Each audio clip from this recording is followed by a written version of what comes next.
and I'd like to welcome everyone. This is such a happy occasion, and on the tail end of a wonderful symposium, the conference that the Center for Holocaust and Genocide Studies put on. It's really delightful to be able to have the last lingering participant. I assume everyone else has flown off, but here you go. The last man standing. Exactly. So I'm going to introduce our two speakers, and I will then invite them each to present their book, to talk a little bit about their book.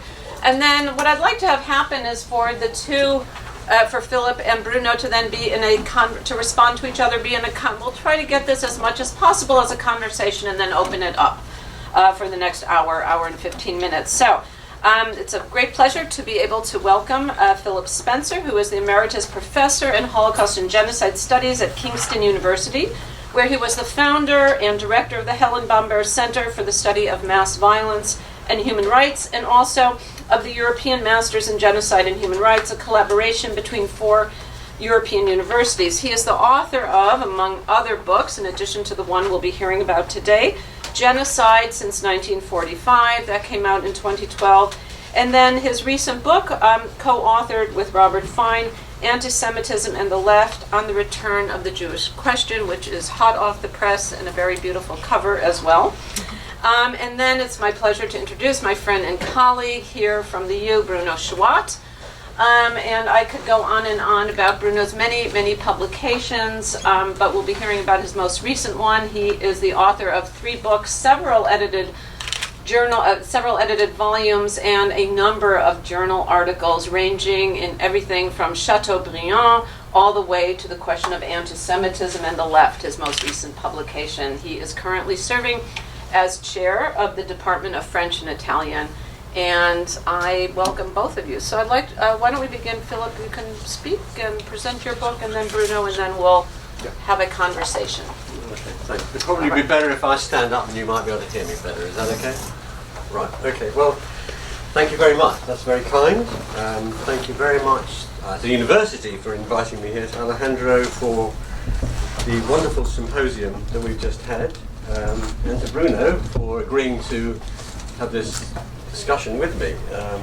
He's written a really wonderful book, a dazzling book actually, which I've been very lucky enough to read, because his publishers send me a copy, and they're much better publishers than mine, because I asked my publishers to send him a copy, but they, having promised me several times, failed to do so. But fortunately I brought one with me. But I don't have many with me, which is a pathetic marketing ploy, but I do have some flyers if you'd like to take them away, and if you need a cure for insomnia. So let me try and talk a little bit to start with about why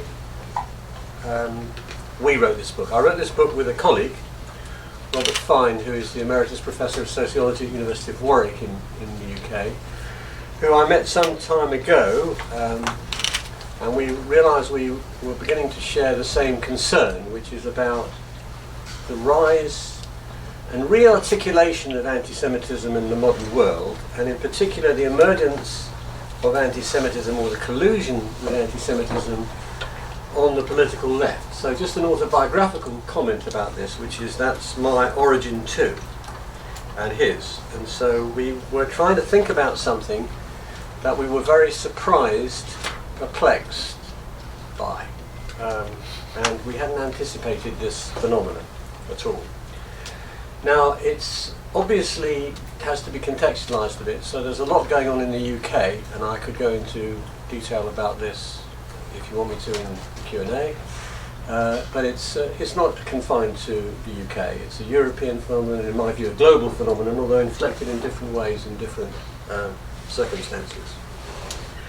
So what we were trying to do was to think about how anti-Semitism had been thought about and responded to on the left in modern times, understanding modern times really as starting with the Enlightenment. So what I want to do now, just for as long as I've got, you tell me to shut up when it gets really boring, is try to look through, just trace some of this history for you. And it's a history which, for me, reveals 2 distinct tendencies. There is one tendency which variably, so not consistently, fails to respond to anti-Semitism, colludes with anti-Semitism, excuses anti-Semitism, explains it away, and sometimes actively participates in it or encourages it. So that's tendency one. Right? And at the root of that tendency, we have identified, discerned what we call the notion that there is a Jewish question. A Jewish question, I'll put this in quotation marks, which has to be solved one way or the other. Then there's another tendency, we'll call this tendency two, which does respond to anti-Semitism and takes it seriously and challenges it and seeks to confront it. But it does so fundamentally by questioning the whole idea that there is a Jewish question in the first place. It sees the problem not in what Jews do, but in what society does and how society is organised and constituted and so forth. So the book traces the debate between these two. So it's not an exercise in trashing the left, but in trying to look at what resources there are for thinking more constructively and responding better to its re-emergence and re-articulation of the modern world. Now, I have to pass over for reasons of time what we understand by the left, okay, which is a very complicated and difficult idea. It's not a straightforward category, but I want to just turn from that really to talking about the Enlightenment as one representation of it. So the Enlightenment, as we understand it, is an intellectual, political, cultural movement which prioritised reason over faith and promised a coherent and consistent assault on irrationality, on prejudice. And the Enlightenment was a universalist doctrine, way of thinking, which argued fundamentally against unfounded forms of discrimination and inaugurated a logic which came to include seeing even Jews and even non-Europeans and people of colour and women and everybody else as deserving equal treatment, citizenship and rights. So there is in our understanding of Enlightenment a cascading logic of universalism. But the problem with universalism, or a problem with universalism, as many, is that it's clearly possible, if one looks at the history of universalist doctrine, that is to say doctrines which present themselves and understand themselves as universalist, which is that they have the potential for identifying another as the other of the universal. And this is true if you look at versions of Christianity and versions of Islam, amongst others, and there are others too. So the question is, what did Jews represent for Enlightenment thinkers in relation to this potential? And what we found is that a number of Enlightenment thinkers, many Enlightenment thinkers, arguably the majority of Enlightenment thinkers, found a way of identifying the Jews as the other of the universal. And there was something peculiarly backward, particularly problematic about Jews that wasn't true about others. Jews, for many Enlightenment thinkers, Judaism for many Enlightenment thinkers, was a particularly backward religion. If you think about somebody like Voltaire, who's an anti-clerical thinker par excellence in many ways, an anti-Catholic thinker, he reserves a particular scorn for Judaism, but he's by no means alone. And this is true for many other thinkers. But they also think of Jews as a particularist group who want to hold on to their identity, beliefs, norms, values, associations, at a time when everybody else is purportedly abandoning these ties and merging inside the universal, variously constructed, but particularly in terms of the nation state. And also arguing that there is some privilege that ought to acquire to Jews, that there's something, the way they've been treated requires special treatment, and that their sufferings are worse than everybody else. This is a way of thinking that you find in many Enlightenment thinkers. Judaism is particularly backward, Jews are obsessively particularistic, and they are special pleaders. Now this is a complicated question when you look at Enlightenment thinkers. Not all Enlightenment thinkers hold this view consistently, even the ones who are most vociferous sometimes in saying this. So you can find, even in Voltaire, the ability to see that this is a problematic way of thinking. Like in the book we quote one or two passages. This is also true for Montesquieu, for example. But not all Enlightenment thinkers subscribe to this anyway. I think Rousseau is a different sort of thinker who doesn't think in these terms. So we do have, whether a majority tendency and a minority tendency. The dominant tendency, which sees itself to repeat as universalistic, is willing to grant Jews rights on conditions. This is the crucial issue. On condition that the Jews abandon their particularist loyalties, abandon their tradition, abandon their religion, abandon their beliefs, their religion, their habits and norms, and become part of the universal, qua individuals, not as a group. And you find this very clearly formulated by Clermont-Tonnerre at the French Revolution. We welcome Jews into the nation as individuals, but not as a nation within a nation. And even as strong an advocate as Clermont-Tonnerre, an even stronger advocate of Jewish emancipation, the Abbé Grégoire, confidently expects Jews to disappear. Once they merge into the nation, they will no longer remain as Jews. Now, so much for the Enlightenment. It's a very quick whiz through, right? So we move from thinking about the Enlightenment to thinking about Marx. Now, Marx is understood by many people as somebody who flirted with, encouraged anti-Semitism. And there's no question that if you read Marx's writings on Jews, there are some extraordinarily unpleasant passages. But we see Marx in this work in a different way. And we trace Marx in relation to two lines of thought that come out of the Enlightenment that I just sketched out. One which identifies there's a Jewish question, and the other which questions the idea of a Jewish question. And it's part of the book is a rereading of Marx's famous essays, because there's more than one, on the Jewish question and what he was trying to do. And our view is that Marx is actually responding to an Enlightenment thinker, or a post-Enlightenment thinker, Bruno Bauer, a left Hegelian in his own terms, who identifies Jews as a problem. And the central point of Marx's response to Bauer is that there isn't a Jewish question, but a social question. The problem with society is not Jews, which is what Bauer says it is. As long as Jews continue to be there, we have a problem. The problem is the nature of the society that we live in and what is wrong with it. And there is no reason, Marx says, to pick on Jews or Judaism. If you want to pick on anybody, you could pick on many people. Let's not single out the Jews. There isn't a Jewish question. That's the core of Marx's argument. Which doesn't mean, of course, that he doesn't play around with anti-Semitic language, horrible way of describing things, although one can interpret this in various ways.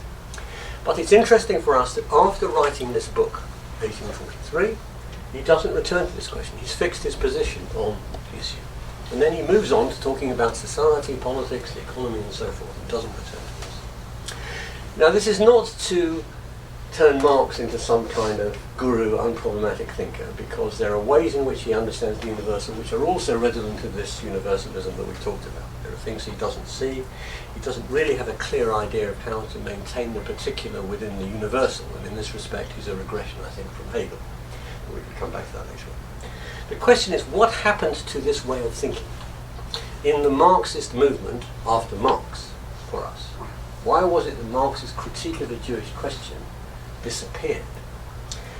Now, part of this is, we understand in terms of Marx's, the abandonment of Marx's cosmopolitanism, his consistent universalism, and we could talk a bit more about that. But a crucial feature of this is that when you look at the publication of Marx's writings on the Jewish question, they are prefaced by key figures in the Marxist movement in Bauerite terms, that there is a Jewish question. There are selections of Marx which lose the critique, the critical edge, the whole point of what Marx was doing. It's as if Marxists have now become Bauerites, if you like, and reinstated the idea of the Jewish question. You can see this in a number of ways, not just in the publications, but also in the way they respond to anti-Semitism when modern anti-Semitism is beginning to gather momentum and force in the late 19th century. And you can see two typical responses by Marxists. One is that philo-Semitism is more of a problem than anti-Semitism. You can see this in lots of thinkers. Right? It's people who like the Jews are more of a problem than people who hate the Jews, which is an extraordinary phenomenon. And the second is, and you can see this in a very famous formulation by the historic leader of German social democracy and indeed the Second International, August Bebel, who said that anti-Semitism is the socialism of fools. And the problem with this formulation is that it suggests that anti-Semitism is a form of socialism. And in a way that is thought about by many thinkers, is anti-Semitism is some kind of rational kernel.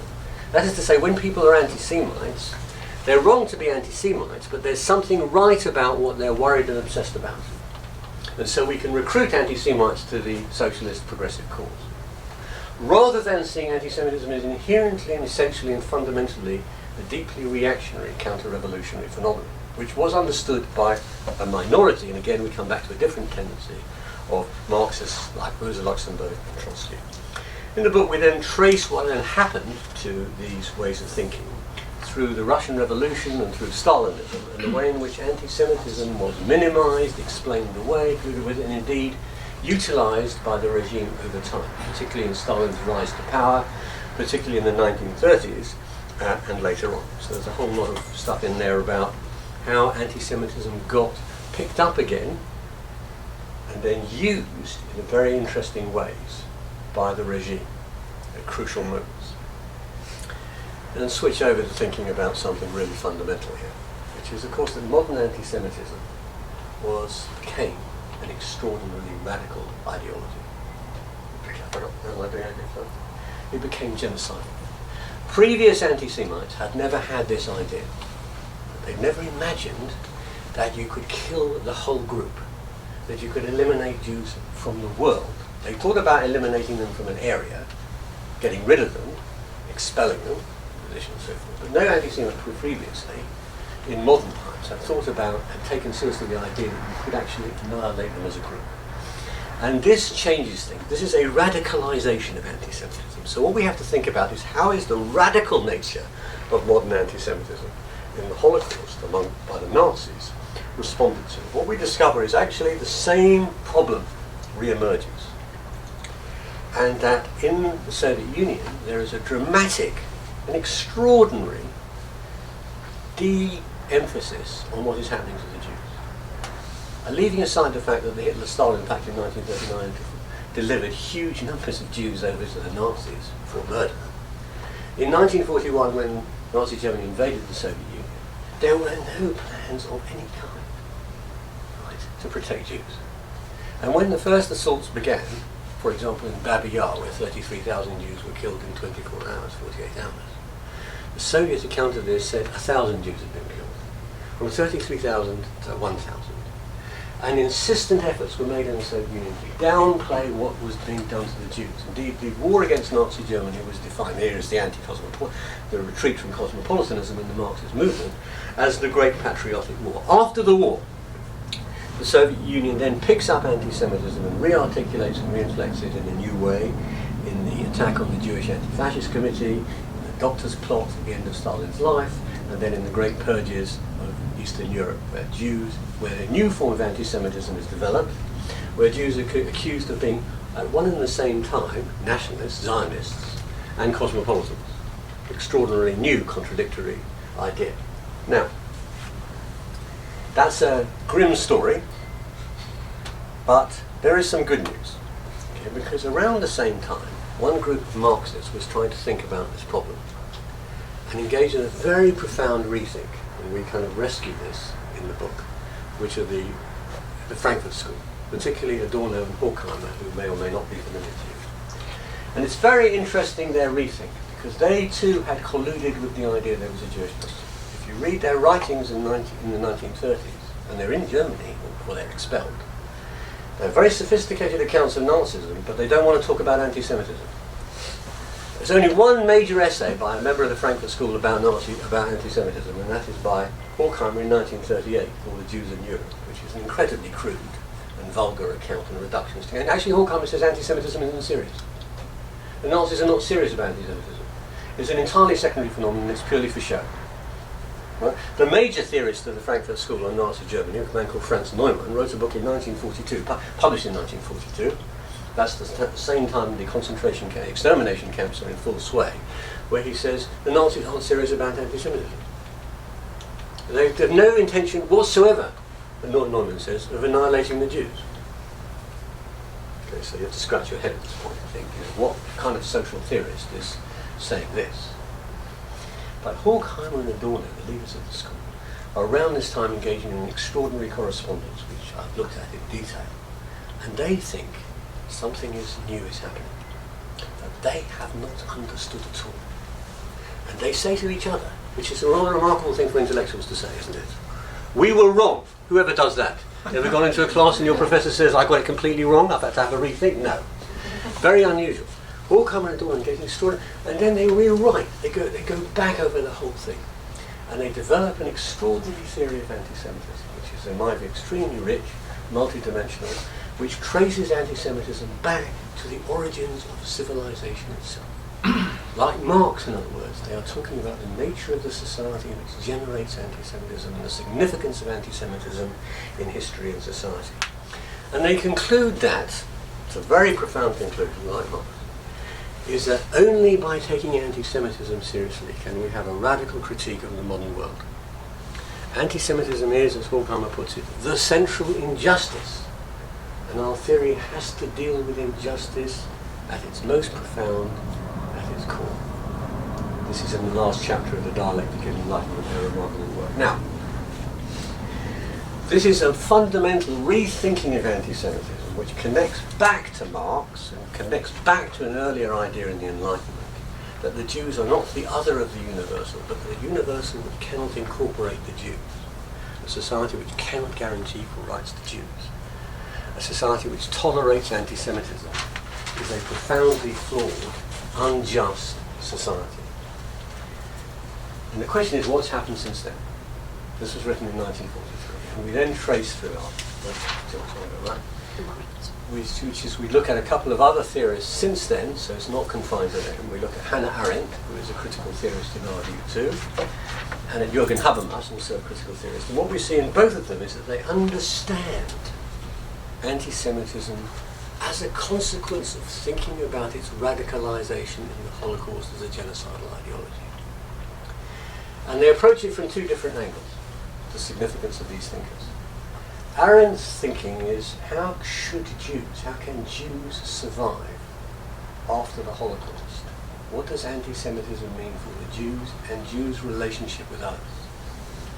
And she's been profoundly misunderstood in our view as an anti-Zionist thinker. She's critical of Israel, and there are plenty of grounds for being critical of Israel. But she's much more fundamentally critical of people who don't take anti-Semitism seriously. She has a critique in particular of Jews who don't take anti-Semitism seriously, what she calls assimilationists. There's a whole theory of assimilationism.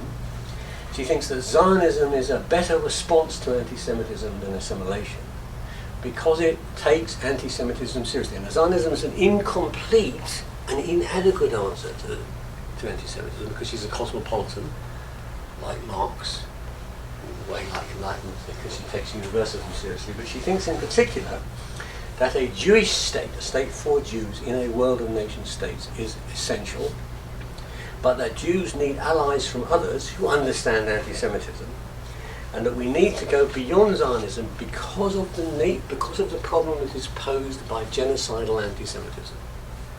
And I talked a little bit about this in the conference, right, which is this. An attack on Jews is an attack on Jews as a group. It has a particular component. That's the group annihilate, sort of, where the attempt is to annihilate them. But it's also an attack on all of us, and this connects back to Marx's insight. Because if you attack a group and you try to destroy a whole group of people, you change the meaning of humanity. And if you read Eichmann in Jerusalem, it's a very problematic text, but at the end of it she's very clear about it. It's an attack on both the Jews, the body of the Jewish people, and on humanity. The Nazis tried to play God. They wanted to change what it was to be a human being. So a conception of humanity has to have within it the recognition of the particular as part of the universal. If you attack a group and don't take an attack on the group seriously, you collude with an attack on humanity.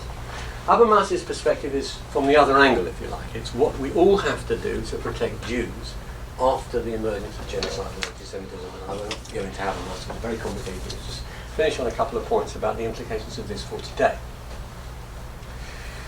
A kind of constant theme of this is, what is the other of the universal? What is laden onto this group that is in fact a problem for the rest of, for everybody?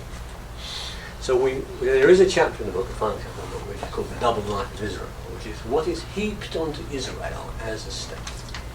And in particular we look at the difference between criticising the government of a state and the policies it may pursue, and indeed the inequities, injustices inside a society, and treating a state and a society as wholly illegitimate.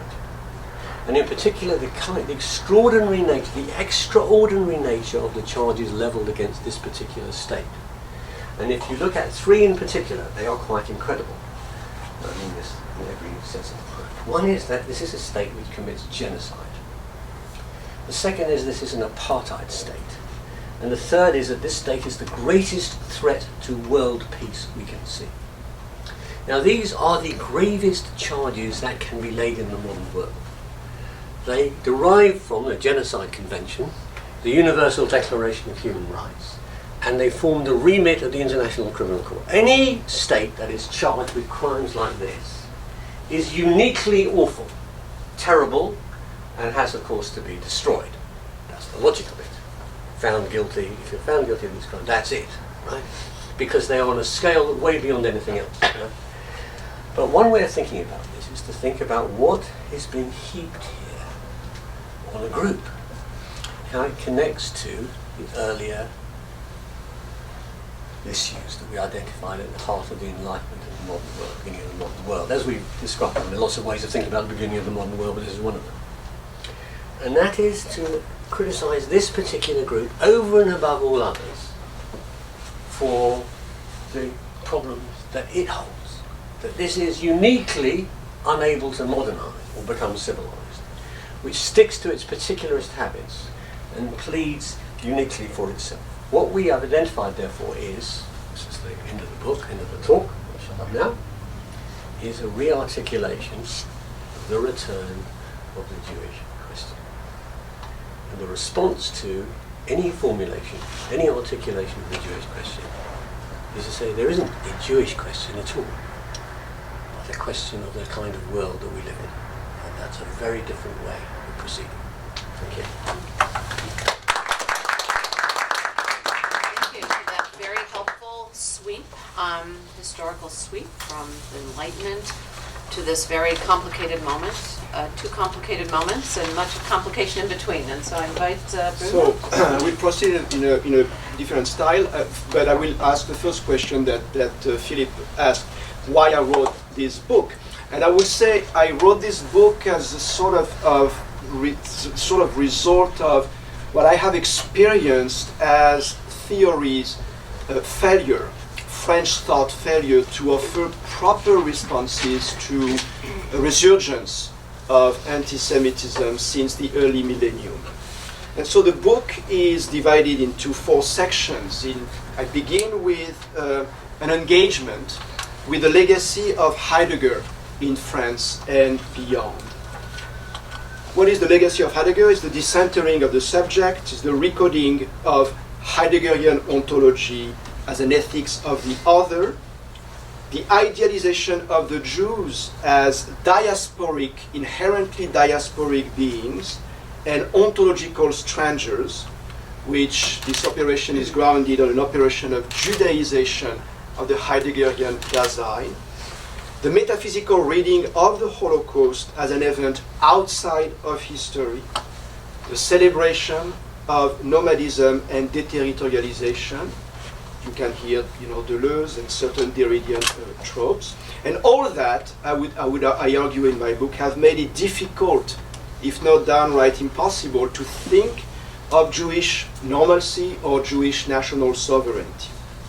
Likewise, French thought has not been able, or perhaps willing, to engage with the resurgence of anti-Semitism, an anti-Semitism that does not fit its theoretical, ideological, and metaphysical framework. So in a very recent op-ed in Le Monde, whose purpose was to expose the turn to the right of the French intelligentsia, journalist Nicolas Weil has stressed Heidegger's lasting influence on French thought. And I quote Nicolas Weil, "The recent discovery of the philosophers Nazism and anti-Semitism," sick, of course, because it's not recent discovery at all, but that's what Nicolas Weil writes, that recent discovery has not entirely thwarted the hold of that thought on the French intelligentsia. While Weil is right to point out the hold that Heidegger continues to exert on certain sectors of the French intelligentsia, especially on those who reclaim the legacy of Maurice Blanchot or Emmanuel Levinas, I think he is wrong to attribute the conservative or reactionary turn of some French intellectuals, such as Finkielkraut, for example, to Heidegger's influence. Indeed, Heidegger's influence cannot be limited to conservative thought. And I argue in my book that when it comes to Heidegger, radical leftist thought is not outdone and is no less under the spell of the German thinker than right-wing intellectuals. I would even argue that the influence of Heidegger proves stronger within the radical left than among reactionary thinkers. Derrida's disciples continue to speak the language of existential ontology, albeit with a critical distance and sometimes even with serious distortions. In my second section of the book, I examine what I call the moralistic turn in French letters and social thought, and especially the problem posed by the inversion between victims and perpetrators. French literary modernity, I'm thinking of Georges Bataille, Jean Genet, Marguerite Duras, celebrated evil and anti-morality and revered transgression and rebellion. Moreover, the modern, as Éric Marty calls the French post-war theorists from the 1950 to 1980, let's put it this way, the modern celebrated the transgressor as a literary figure, as a privileged representative of writing as a form of subversion. By blurring the lines between victims and perpetrators, they awkwardly, yet genuinely, in my opinion, acknowledged our common inhumanity. Disillusioned by the war as they were, they rehabilitated abjection and dehumanization as part of our human or inhuman condition, and if you prefer, as a form of homeopathy, if you will. By contrast, I argue that our own time has re-injected moralism into literature and social thought. French letters have rehabilitated the transgressor in the name of a moralistic sociology that hides its fascination with evil behind a discourse of social justice and victimization. So the recent years have seen the development of an ideology of outrage or indignation. You've all heard of the pamphlet Les Indignés or Indignez-vous. And I argue with philosopher François de Smay that this human inclination, that this ideology of indignation, of outrage, function as a psychic shield meant to dispel the return of the repressed, namely the human inclination to dehumanize the other. The herd mentality, exemplified of course by the Nazi episode. I suggest further that this mechanism, instead of working through our own inhumanity in the way that French literary modernity did, in my view, albeit problematically and predictably, repeats what it purported to repel, that is, the knee-jerk and the conformist singling out of the Jews. Doomed to fail because it rests on a psychic structure of repetition instead of working through the ideology of outrage or indignation, the reductio ad Hitlerum, that's the title of François de Smay's essay, Réduction à l'Hitlérisme, on which it rests, not only hinders any analysis of current antisemitism, it has actually reignited that fading hatred. And I want to conclude, I want to propose a parable which encapsulates a section of my book. In other words, I'm going to read from a couple of pages from the book itself. I would like you to consider this definition. I quote, "A diasporist is a Jew who believes that the only Jews who matter are the Jews of the diaspora, that the only Jews who will survive and the Jews of the are the Jews of the diaspora, that the only Jews who are the Jews of the diaspora," end quote. We may wonder who penned these lines. Is it Judith Butler, Edward Said, Alain Badiou, Enzo Traverso, or perhaps another of the many theoreticians, philosophers, polemicists, pundits, or essayists who have recently written on Jewish identity, the Holocaust, the Israeli-Palestinian conflict? All ask endlessly what an authentic Jew is.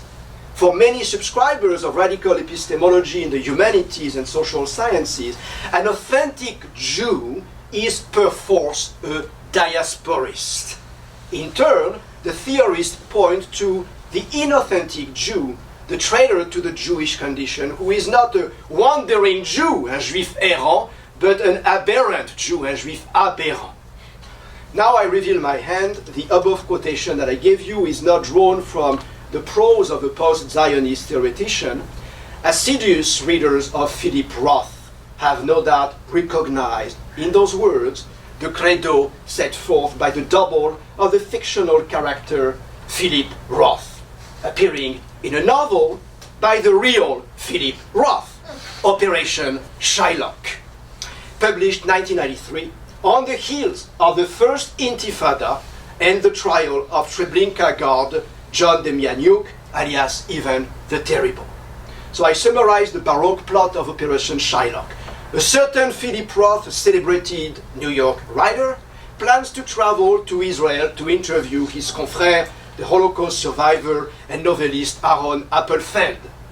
There he discovers he has been beaten to the punch by a charlatan passing himself off as none other than Philip Roth, the mysterious impostor who will turn out to be a classically maleficent doppelganger, has come to the Holy Land in order to spread a new gospel called diasporism.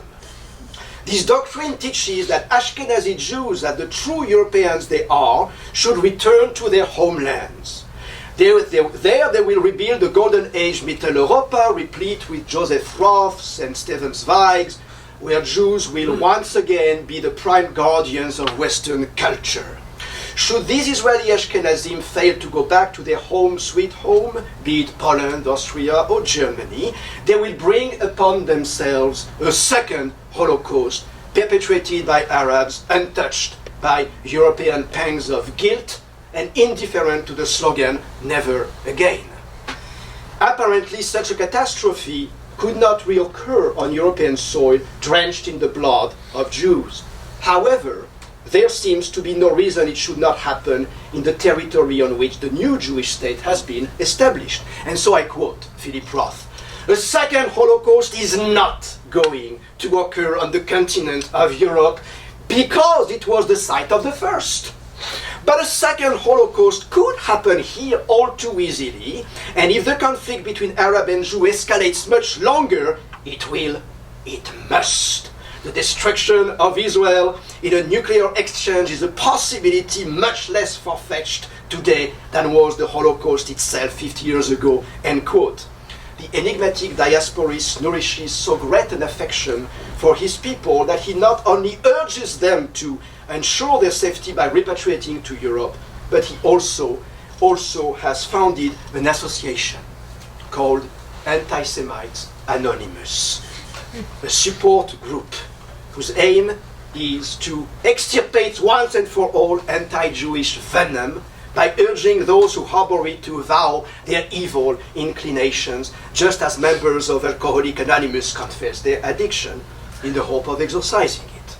Motivated by love for Israel, the fictional Philip Roth, fictional double, presses Ashkenazi Jews to leave Israel. He concedes that the country previously had been a lifeline for Jews escaping genocide, but 40 years later, it has become the surest means of their destruction. The remedy has become poison, Zionism as pharmakon.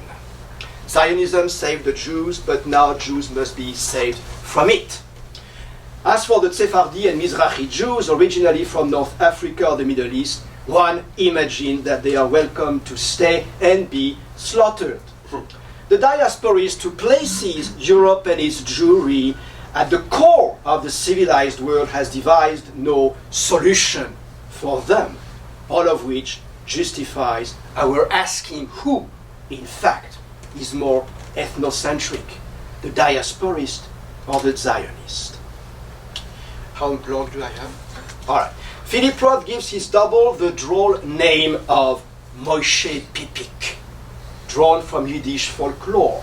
It's a name, I quote, "I had learned to enjoy long before I had ever read of Dr. Jekyll and Mr. Hyde or Goliathkin the First and Goliathkin the Second, the derogatory, joking nonsense name that translates literally to Moses' belly button, Moshe Pipik. Moses' belly button, or so it seems, but this could well be an instance of what Freud called upward displacement, whereby the navel would be a metonymy for the genitals. Moshe may gaze at his navel and believe the world revolves around him, but he is simply playing with himself, as befits, pardon the expression, the schmuck or the dickhead that he is. The character of Pipik occupies a place in the long line of literary doppelganger. The most relevant source here is, of course, Dostoevsky, The Double, where the petty civil servant Golyatkin is persecuted by a creature of his own paranoid fantasy, a double who ends up destroying what little respectability his mediocre existence had given him and plunges him into social disgrace. The alter ego disrupts the order of things and causes the subject to feel he is someone else, someone shameful, a self that does not entirely coincide with his ego ideal. Moshe Pipik thus displays an open wound in Jewish identity.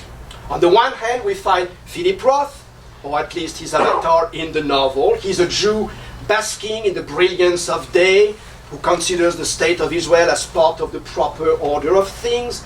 It's a country that holds colloquia where writers of Appelfeld stature reinvigorate literary creativity and renew the Hebrew language.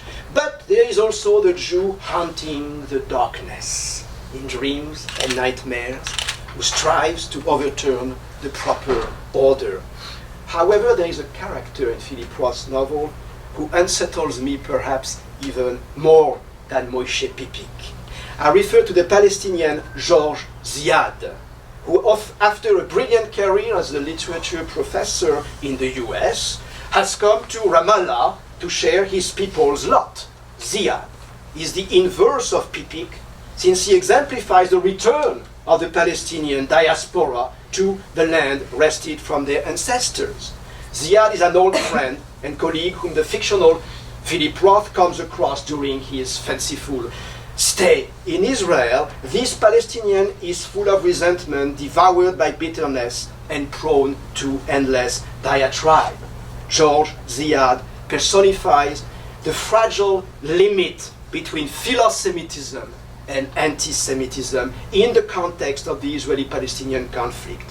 And as such, he is reminiscent of the Egyptian-American intellectual Edward Said, of whose name Ziad is an almost perfect anagram.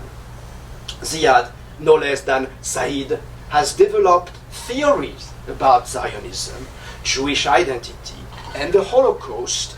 He shares them with the narrator, an anti-Zionist image of whom has already been bandied about by his double, Moshe Pipik. So, the parody in Operation Shylock foreshadows all too well a certain number of recent theoretical works by post-Zionists or anti-Zionists. However, the self-righteousness that informs radical theory is the complete opposite of the subtlety and double entendre at work in literature and in Philip Roth's novel. One would be hard-pressed at the end of Roth's novel to identify the position of the narrator, let alone that of the author. Irony pervades that dialogical novel. Irony prevents the reader from reaching any conclusion as to Zionism, diasporism, Jewish identity. Theorists, by contrast, might seem to be just so many Jewish and non-Jewish avatars of the irritating but still sympathetic Moshe Pipik. However, they ultimately emerge as far less anodyne reincarnations of the bitter George Ziad. Not too surprising given the impact of Edward Said and post-colonial theory on all analysis of domination, hegemony, oppression, and exclusion. So to conclude, I would say that Roth's novel offers a simultaneously anguished, humorous, and almost absurd questioning of Jewish identity. And by contrast, theorists dogmatically claim an incontrovertible understanding of Jewish identity, which no less than any other symbolic construction must remain an open riddle. Thank you. So I'm very happy now to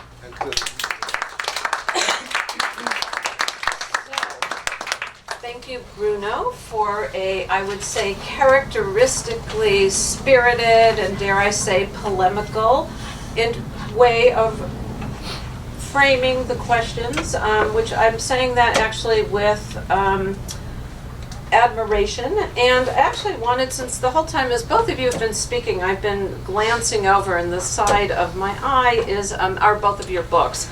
And it strikes me as well, especially Philip, where you ended with your last chapter. I wanted to invite you to say a bit more about this question of Israel. But I actually wanted you, if you could both comment a little bit first about your titles, because Bruno, is theory good for the Jews, which is itself already a sort of polemical, an entry into a polemical sphere that you clearly, intentional. If you wanted to say a bit more about that. The one thing I actually do want to add, though, on the subject of Roth, of course, is that is not the first time that Roth creates the doppelganger and the alter ego. There's a long history within Roth of doing this, starting way back with the Counterlife and all the Nathan and then Nathan Zuckerman, exactly. So that's just one other, I think, layer that has to somehow be taken into account. But Philip, your book, Antisemitism, then, and the left. I'd love if you talk a little bit more, because you began by saying that you wanted to frame the left, what we think of as the left, in the broader historical trajectory, and with that you went back. So perhaps you could both say something, and also about each other's. And I don't know if you've had a chance yet to read each other's one books. thing I would like to say, if you don't mind, Philip, it's that both of us, there is something in common in our itinerary or trajectory, is that both of us have been writing this book from within, so to speak. In other words, you, as you announced it, you've been writing your book from within leftist culture and a sort of leftist engagement and commitment. And I would say the same for me. I've been writing this book from within a long engagement with French thought and literary theory and post-Heideggerianism and so on. So there is in my, and speaking for myself now, there is in my book, of course, an aspect of disillusion, which is not always a good thing, by the way. There is an aspect, because it can turn into resentment, but as you have seen, I hope, in this, funny episode on Philip Roth, there is also a form of irony and humor, which I would hope salvage anything that could sound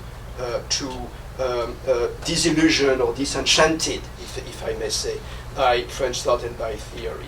So I would put it this way, and of course the provocation of the title, as you mentioned, good for the Jews. First of all, it's untranslatable into French, right? So it's already, because it's only an expression that you hear, est-ce que c'est bon pour les Juifs? Well, you could, but it would be so incredibly restricted to the Jewish community in France to say, it's not good for the Jews. It would be something that would be whispered, but it's less whispered in the US. Not that it's not, but it's less whispered in the US.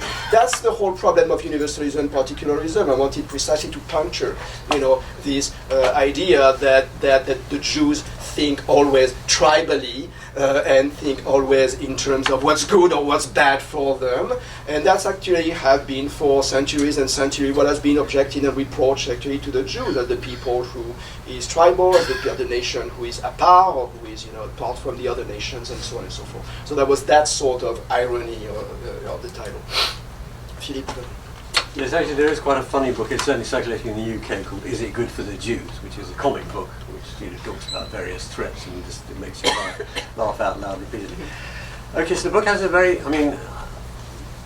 specific use of the word "and" here. Okay, it's not called anti-Semitism on the left; it's called anti-Semitism and the left. So the idea is that it isn't, a necessary feature of leftist discourse to collude with or tolerate or encourage anti-Semitism, but it is one way in which some people on the left, and too often, too many, at various times, have responded to the question of anti-Semitism. So it's an attempt to think about resources, actually. Interestingly enough, the book had, you're never very sure what happens to one's books. I rather think they would be widely remaindered, really. But I noticed somebody sent me, somebody Facebooked it. I don't do this stuff, so it's all beyond me. But a friend of mine, Facebooked it and got various responses. Most of them very, very favourable, except for one who said, "This is a terrible book. I haven't read it, but it's yet another attack on the left." Sure. But the point of the book was to find resources within the left for taking anti-Semitism seriously. So that's the thrust of it. So I'm hopeful, the kind of project here is, actually it is a political project, is to say, look, this is a serious problem for us, right, which we have the resources for thinking about and taking seriously. So that's the point of it. It's that there is a debate going on, a necessary debate, and we can't just give it up. I mean, I resist, although, one is tempted by repeatedly disillusion and pessimism and cynicism. I resist it. I never, became a leftist, and I use the word, so actually a Marxist or a socialist, because I didn't want to take anti-Semitism seriously. I did it because I wanted to take anti-Semitism seriously. And I'm absolutely determined not to abandon that ground. And I think it's not a question of faith, but the point of the book is that there are resources here that we can look at. And what I think is important is a self-reflective dimension to this. I mean, I think this more generally, by the way, than just about anti-Semitism, and I think anti-Semitism is very, very significant. I think the inability not to think self-critically, self-reflectively about the positions one holds and the history and the tradition that one comes from is absolutely disastrous. I mean, it's one way of understanding, the debacle of various socialist projects is that they became increasingly unself-critical. And I think, therefore, one has to go back. So, for me, the kind of heroes of this book, really, if you like, are Horkheimer and Adorno. Now, the interesting thing about this is, if I can just talk a little bit autobiographically, is I read all this stuff years ago. And I read Dialectic of Enlightenment when it was republished in the West. I think it came out in 1973 in an edition by New Left Books, before it became Verso Books. And I read it, but I didn't read the last chapter. I thought, who's interested in anti-Semitism? Right? Okay. I just never thought about it, right? In the 70s and the 80s and the 90s. And then I began to think about it. And then I returned to sources. And I began to reread. And I reread them, and I reread Marx. And the extraordinary thing about this correspondence, which I talked a little bit about, it's very, very moving, actually. They are talking about something extraordinary happening for which they are ill-equipped. And what equipment have we got here? What can we do? So the discussion about what is necessary here and what sources to go back to, and then there is a dynamic component to this, okay, which is why we weren't going to write a chapter about Israel. Okay, it was a daunting idea. Who wants to go there? The amount of vitriol and abuse again. Is it worth it? Life's too short. I don't like to upset people, I want to hide, that's why I don't go on the web, I never read the comment pages of newspapers, it's too depressing. I wrote a letter recently about Syria, as it happens to my, newspaper of choice, which is The Guardian, the left liberal newspaper in Britain, pleading for something to be done about this. Is before Trump, and ignore all that, okay, but the vitriolic attacks I got on me. Right? I thought, I wish I'd never written this letter, please, I'm going to go to bed for a week, But the point is that there's a dynamism in this, right? It's not a complete, we have a new problem, right? The question of the state of Israel wasn't there in the 1930s, right? But you have to say something about it. I feel myself to be an engaged intellectual. That's how I think about myself. So I have to try and think about something. And it's incomplete. Marx is problematic. Adorno and Horkheimer did wonderful things, but it's a sketch. At one point in their work, they sketched out an extraordinary. This is before the Dialectic of Enlightenment, by the way, is a very, very difficult book. If you've never read it, the last chapter is extraordinarily difficult. Extraordinary. It's theses, actually. It's a series of theses, not a whole book. But in the preparation for this, they sketched out a genealogy of anti-Semitism as a research project. Right? Going back, actually, in Dialectic of Enlightenment chapter goes back to the beginning of civilization. This one wasn't quite so ambitious, but still starts with the Albigensian heresy and goes all the way up through the 15th century, 16th century, 19th century, 20th century. That's a sketch, right? So we have a lot of work to do, okay? But they provide resources for doing it. Other people, of course, have provided more resources, so that's for us. So it's anti-Semitism on the return of the Jewish question, because it's not the same question. So it's actually about the Jewish question in the modern world. It doesn't take, I'll just shut up in a minute, it doesn't take a kind of eternalist view of anti-Semitism. It doesn't say anti-Semitism is always the same, always present. It tries to think about what is added, changed, shifted, and how therefore one has to respond to it. So, yeah. No, I was going to say, and I think it seems, and I very much look forward to reading it, a very important intervention in the debates, precisely, and coming back to your title, it is precisely the and. I think that is the critical thing. So there is always, Philip, I was thinking when you were talking about, I think it was a Habermas, maybe I'm wrong, who was mentioning Zionism as a response, and you said it was Habermas? Arendt? Yes. I'm sorry. And as a sort of step beyond which one had to go. So there is always this sort of teleology within the left, right? There is particularism that has to be aufheben in a sort of dialectic of aufheben by universalism. So the question I have is, what kind of universalism do you think the left should begin to embrace or defend or promote in order to get rid of this Judaism or anti-Zionism perhaps today, or anti-particularism, or this problem with an answer. I mean, it's a question I've been asking myself while I was writing as well. And there is a wonderful quote by Aimé Césaire that to me encapsulates a sort, of course you can find it in Levinas or in Jewish thought in general, but there's a wonderful quote by Aimé Césaire about what that type of universalism could look like. And you mentioned Fanon in your book as well. And this is a quote by Aimé Césaire I want to read. "I do not bury myself in a narrow particularism." I mean, I could say exactly, I could contresigner, as we say in French, exactly that, right? But I also do not want to lose myself in a fleshless universalism. My conception of the universal is that of a universal rich with all the particulars, the deepening and coexistence of all the particulars.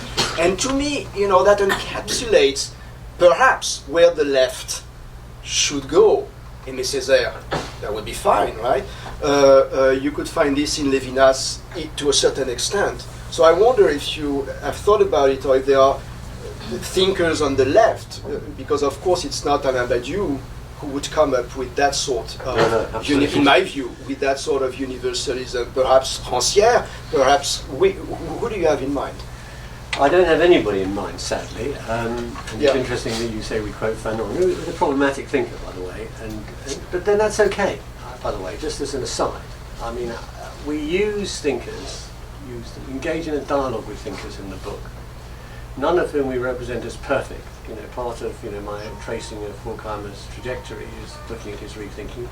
I don't think that Marx was right about everything. I just tried to find something that means something here. And it's the same with Arendt. I suspect we had a rather controversial reading of Arendt, but actually the term we use in the book is working with her, trying to find what is helpful here. And of course you could then be utterly selective reading and so forth. I suppose I have a kind of Hegelian background to this, right? That there has to be within the universal a place for the particular.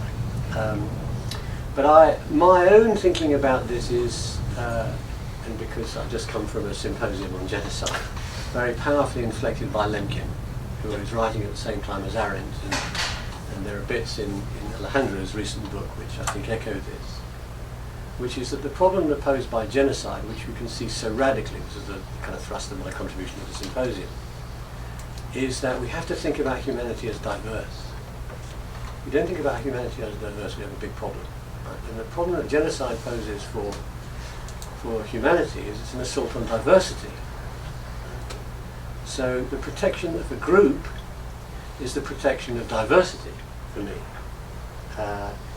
Now, there are difficult issues which I haven't gone into enough myself, and certainly not in the book, about what the grounds for recognition of particularity and diversity are and where it becomes a problem.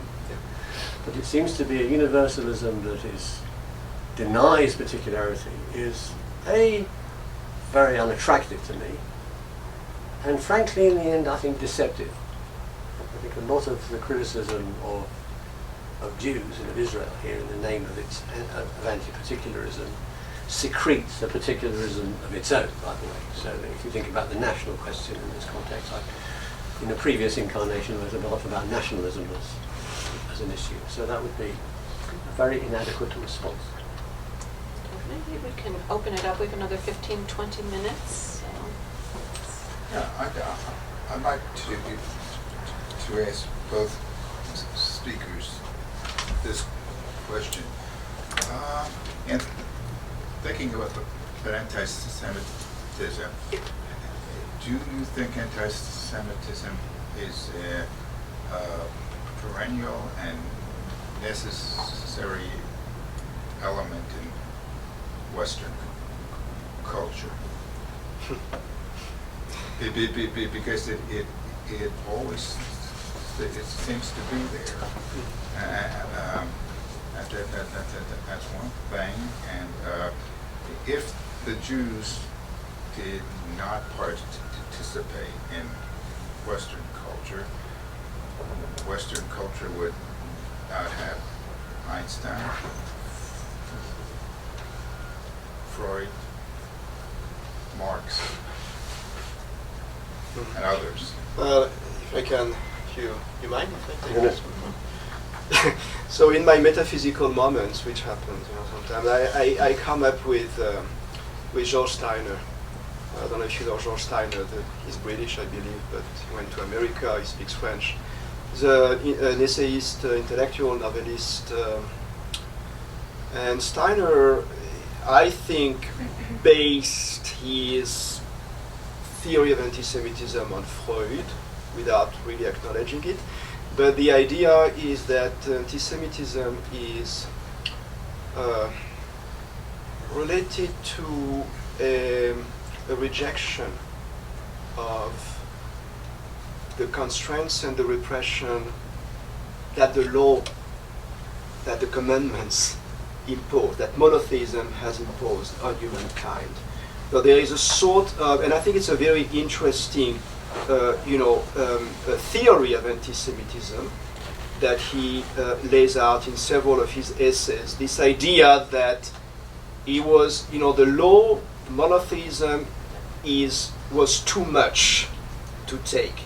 And therefore there has been, on a regular basis, in medieval time, ancient time, always a sort of, with Nazism of course, a reaction of the instincts, as he called it, right, of the human instincts, against these prohibitions that monotheism has imposed.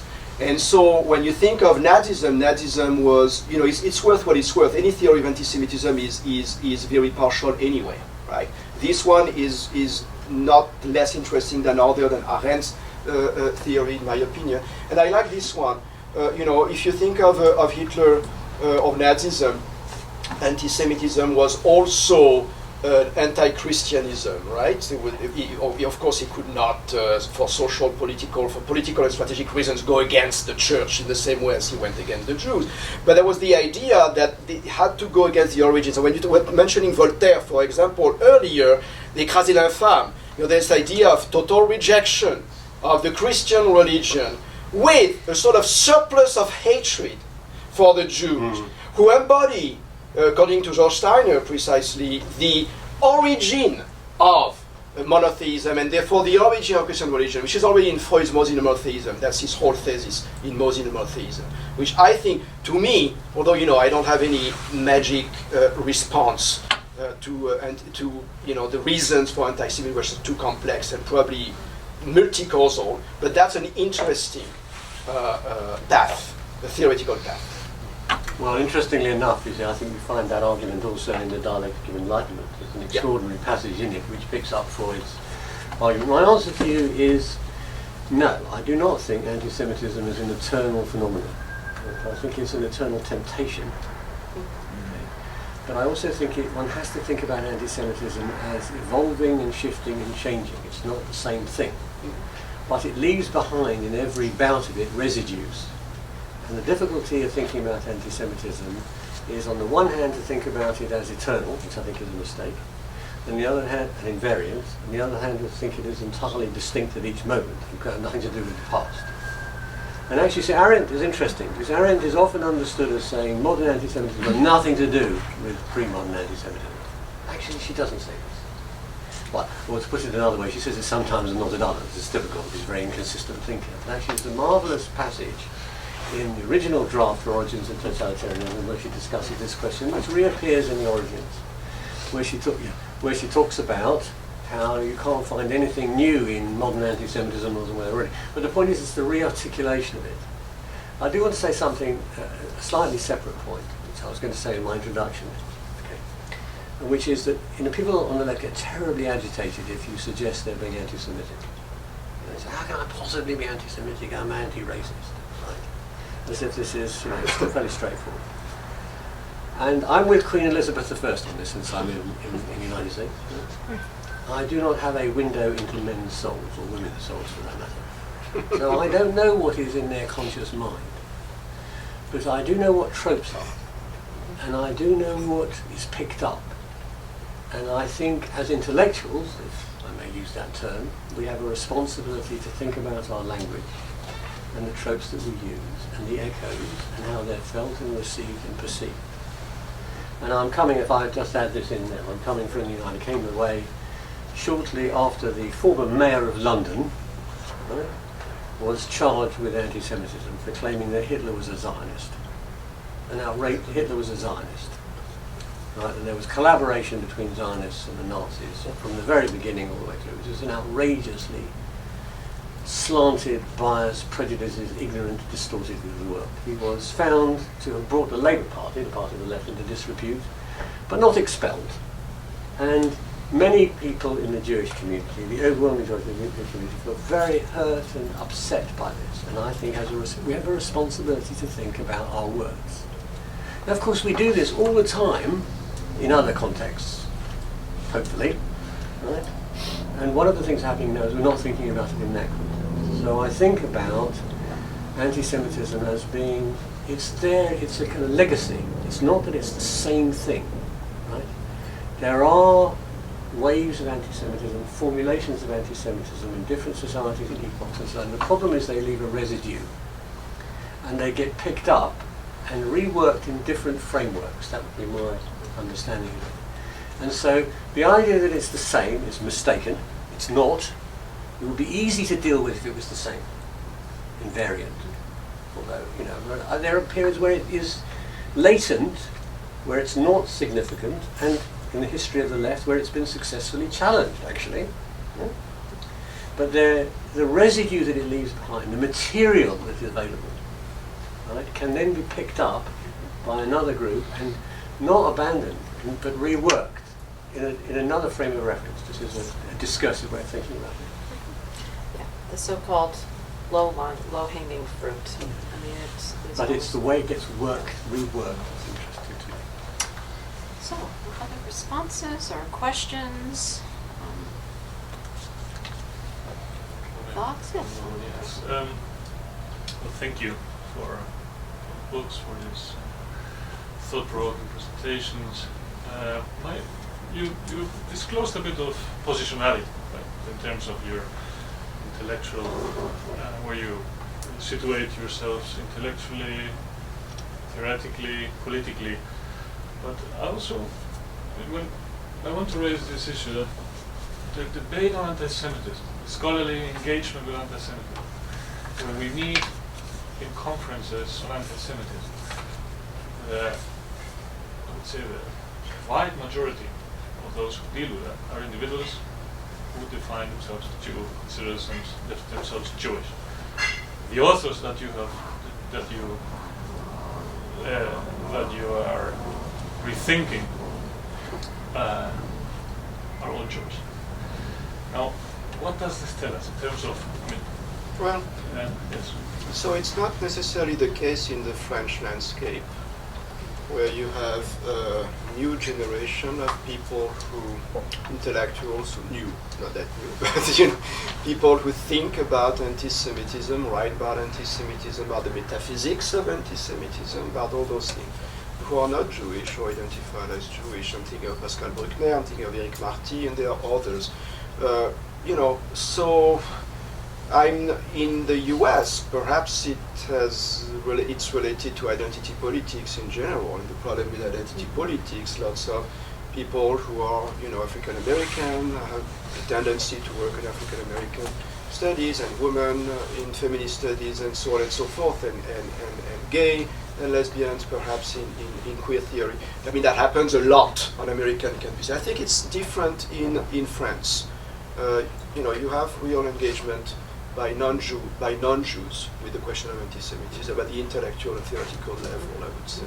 So if I can raise my own polemical question here, and be a bit of a provocateur. There's also the old thing that anti-Semitism, or the study of anti-Semitism, is actually not the study of Jews, but rather is the pathological study of those who, perform their own, to quote Bruno, repetition compulsion of hating Jews. So, I think one could even turn your title around, is theory good for the Jews? Is theory about the Jews? Where is the Jewish question, perhaps, even in this? I mean, I think that's, and I would say as well, certainly in the context of Germany, many of the scholars, of course, are not Jewish. Yeah. People in Benz's, when Wolfgang Benz started, at the Technische Universität, when he started the Center for Anti-Semitism Research, Forschung, largely the scholars there. Germany is the biggest. Germany is a different case. And I would also, there's much more to say about the case of Germany, and by the way, we can have an argument about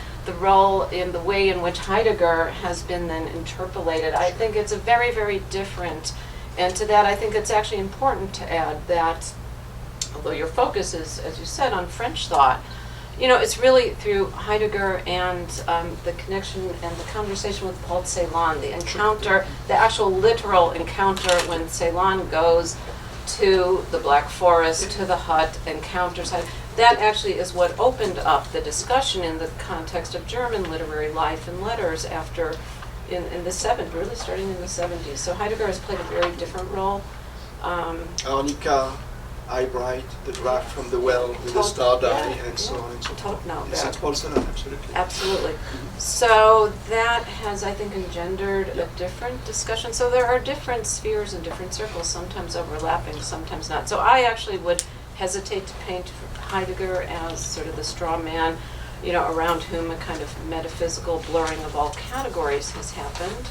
And I also would probably disagree with you on Derrida, but all of that's fine and interesting. But I think the real question has to do, and it comes back, Philip, to the point that you were making about how this circulates, how discourse circulates and returns and comes back, and I think in different geographical locations as well. And I think it's interesting to me, those differences simultaneously between France and Germany, and there's a very different critical landscape. But yeah, and I'd like to come back to your quote of the Mayor of London. Theresa May, when Brexit happened, around the time after the June 26th vote, at one point said, the citizens of the world are the citizens of nowhere if we don't like them, basically, and she directed that, I think, against the finance people who live in London and are cosmopolitan. I thought that was extremely dangerous. But I didn't really see a lot of reaction to that statement that connected this to the danger of what that could be directed against the Jews. Or was there? Or what is your interpretation? That's interesting. I mean, I do remember that quote very much. I'm not sure it was directed against finance particularly. It was directed... the London elite who comes from everywhere. No? Yes, but London is more than... London was depicted as a metropolitan, as a place of metropolitan elites. Right? Yeah. I live in London. I can assure you that lots of people live in London apart from elites. Okay, by definition, it's a huge city. If it was full of the elite would be very, very large. I think it had some. I think it was a very dangerous and very negative statement. And my response to it would have been an Arendtian one, which is, that's what we've got to think about here. The Mayor of London's position, nevertheless, is a very, very serious one because he speaks for a lot of people. A lot of people, unfortunately, on the left. So I think May she was messing around at the time with all sorts of things, and the Brexit thing is a whole other discussion which we could have. It has anti-Semitic elements to it as well, by the way. I want to come back to Alejandro's question because it's interesting, and my first thought was you're right, and my second thought was, well, not quite. I want to say something about my reaction to reading Bruno's book, and then something about my reaction to what you just said, which is that the debates in both France and Germany, I'm more familiar with the ones in France than I am in Germany, but I have some familiarity with the German ones, are actually a lot more sophisticated and profound than anything that passes for theoretical debate in the United Kingdom, I have to say.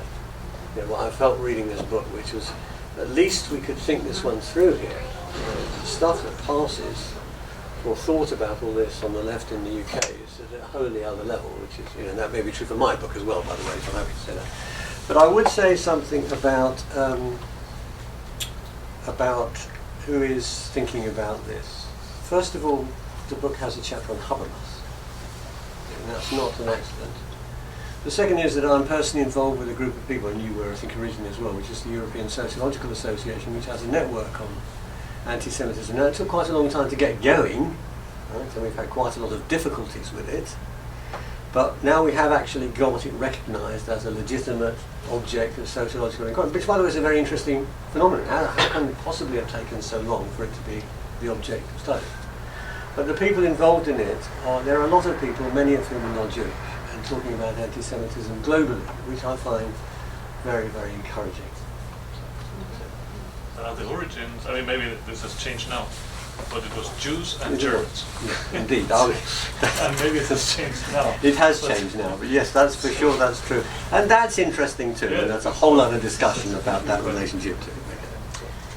Well, I'm seeing students scattering probably to classes. Perhaps we can continue the conversation informally. There's cookies there, and thank everyone for coming, and most of all to thank Bruno and Philip for their very thought-provoking and really very rich presentation. So many thanks, both of you. Thank you very much. You can just bin them, it's fine, but then I don't have to take them back in my luggage. Thank you.